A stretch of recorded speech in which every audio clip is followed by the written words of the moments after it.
안녕하세요. 서희파더TV 혼마입니다. 오늘은 해반장님께서 가족여행을 가신 관계로 제가 대신 진행하도록 하겠습니다. 한 해를 마감하며 21년 지수 추이를 정리하자면 미국 S&P 지수는 27%를, 나스닥은 21%를 상승하며 뜨거운 21년을 마감한 반면에 우리나라 대표 지수인 코스피는 작년 말 대비 상승률이 3.6%에 그치면서 G20 증시 가운데 19위에 해당했다고 합니다. 개인 투자자들은 2.6조를 잃었다고 하는데 나스닥은 세계 증시의 대장주, 코스피는 이 정도면 거의 잡주 수준이지. 그래서 우리나라에서 장기 투자가 어렵다고 이야기가 나오는 것 같습니다. 31일 나스닥 마감 시에 노바백스 주가가 7.6% 정도 빠졌는데요. 12월 20일 230달러에서 143달러로 40% 정도 주가가 빠진 모습입니다. 뉴스를 찾아보니 긴급 사용 승인 신청을 1월로 미루기로 했다고 하면서 단기적 악재로 보이지 않나 생각합니다. 이런 뉴스도 있었는데요. 노바백스 백신 최대 500만 도즈 추가 구매 가능하다라는 뉴스인데 관련주인 SK바이오사이언스와 캐몬이 어떤 주가 흐름을 보일지 확인해 보겠습니다. 20대 대통령 선거일이 3월 9일인데 지금으로부터 2달 정도밖에 안 남은 걸 확인할 수 있습니다. 그 전까지 대선 관련주들의 움직임이 있을 거라고 생각은 하지만 시기가 얼마 남지 않은 점과 지지율이 안개 속이고 변수도 많은 상황에서 특정 후보의 종목을 스윙하기보다는 단타 위주로, 인맥주보다는 정책주 위주로 접근해야 하지 않을까 생각합니다. 최근 이재명 후보의 지지율이 역전하는 흐름을 보여주고 있는데 가장 큰 격차를 보여주는 여론조사 결과입니다. 그래서 월요일 대선 테마가 움직일지는 모르지만 봐야 한다면 윤석열보다는 이재명 관련주 위주로 봐야 하지 않을까 생각됩니다. 다른 여론조사 결과도 있었고요. 1월 4일날 신년 기자회견을 한다고 하는데 대안 제시를 한다고 합니다. 이날 회견을 신호탄으로 각 분야별 공약들을 속도감 있게 발표할 예정이다. 이를테면 부동산과 관련해서 적정한 시점에 공급 정책을 발표할 수도 있다. 이재명 주택 공급 관련주인 KD, 일성건설,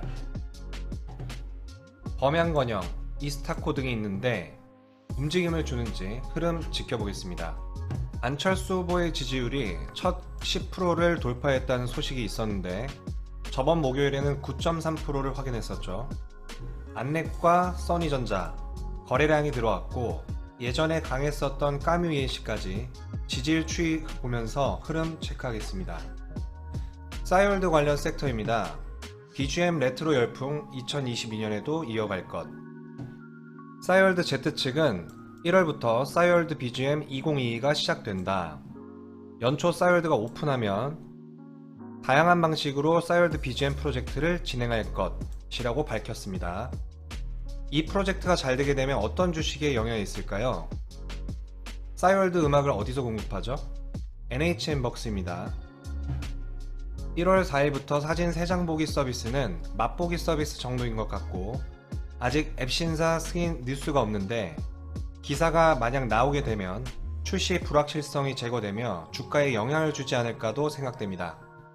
유재석의 코로나 확진으로 인해 도토리 페스티벌이 연기되었는데 다시 1월 6일에 개최한다는 소식입니다. 그럼 일단 재료 정리는 끝났는데 재료로서는 나쁘지 않아 보입니다. 그렇지만 항상 생각대로 움직이지 않는 게 주식시장입니다. 기대감이 높을 때 쏟아져 내릴 수도 있기 때문에 항상 손절 라인을 잡고 대응하며 재료에 대한 기대감보다는 변수에 대한 우려감을 가지고 대응해야 합니다. 관련주인 NHN벅스와 다날의 일봉 차트입니다.